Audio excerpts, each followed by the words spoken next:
Medical teachers association MGM ने MY hospital के मुख्य गेट के सामने अमानक दवाइयों का विरोध प्रदर्शन किया। वहीं डॉक्टरों ने प्रतीकात्मक रूप से अमानक दवाइयों की होली जला दी। डॉक्टरों का कहना है कि सरकारी अस्पतालों में अमानक दवाइयों की सप्लाई से न केवल मरीजों बल्कि डॉक्टरों को भी परेशानी हो रही है।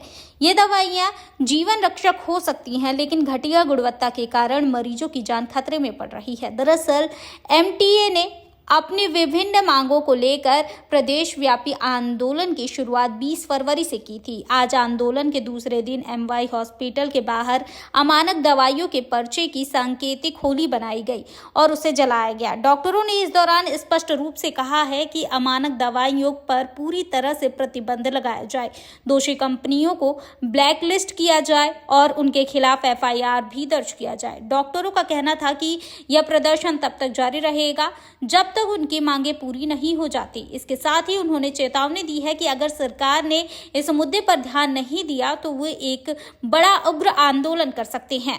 देखिए, जो चिकित्सक महासंघ की तरफ से आज संपूर्ण मध्य प्रदेश में एक प्राथमिक स्वास्थ्य केंद्र से लेके तो मेडिकल कॉलेज तक अमानक दवाइयों का प्रतीकात्मक दहन किया गया।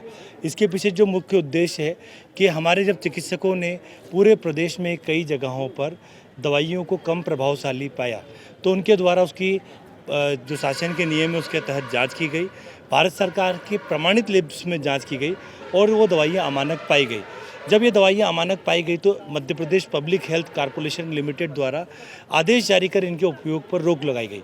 हमने संपूर्ण मध्य प्रदेश में उस वक्त इसका विरोध किया और हमारे विरोध के बाद में सरकार ने इन कंपनी को ब्लैकलिस्ट किया। लेकिन हमारी ये मांग थी कि इन अमानक दवाइयों में निर्माताओं पर एफआईआर हो, क्योंकि इसमें कई दवाइयाँ जीवन रक्षक थी और जो लोगों की जान के साथ खिलवाड़ हो सकता था, तो इसलिए हमारा ये मानना था कि इसमें एफआईआर होना चाहिए। इसलिए आज हमारे आंदोलन जो कि कल से शुरू हुआ है, जिसमें कल हमने काली पट्टी बांधी थी, आज अमानक दवाइयों का होलिका दहन किया है और आगामी उसमें और उग्र रूप लेगा। इसकी जो मुख्य मांगे हैं उसमें माननीय उच्च न्यायालय के द्वारा 4 दिसंबर 2024 को एक आदेश पारित हुआ, जिसमें कहा गया कि 2 हफ्ते में हाई पावर कमेटी गठन करें और अगले 2 हफ्ते में मीटिंग कर हमारी मांगों का निराकरण करें। उसकी अवहेलना की गई। 2 महीने हो गए अभी निकले हुए, कोई हमारे आदेश जारी नहीं हुए। उसके साथ ही साथ मध्य प्रदेश की कैबिनेट के द्वारा पारित आदेश डीएसीपी पर आदेश तो जारी हुए, लेकिन उसका क्रियान्वयन ठीक से नहीं हुआ। इसी तरह से मध्य प्रदेश की कैबिनेट 4 अक्टूबर 2023 में जो 7वें वेतनमान का वास्तविक लाभ 1 जनवरी 2016 से देना और एनपीए की गणना 7वें वेतनमान के अनुरूप करना पर तो अभी तक कोई प्रभावशाली आदेश ही जारी नहीं हुआ। कोलकाता की आरजी कार चिकित्सा महाविद्यालय में जो हमारी चिकित्सा शिक्षा छात्रा है उसके साथ जो दुर्भाग्यपूर्ण घटना हुई, उसके बाद में माननीय उच्चतम न्यायालय ने नेशनल टास्क फोर्स का गठन किया। उस नेशनल टास्क फोर्स की जो रिपोर्ट है वो आ गई, उसको लागू करना है सभी राज्यों को। हमारे यहाँ अभी तक लागू नहीं हुई।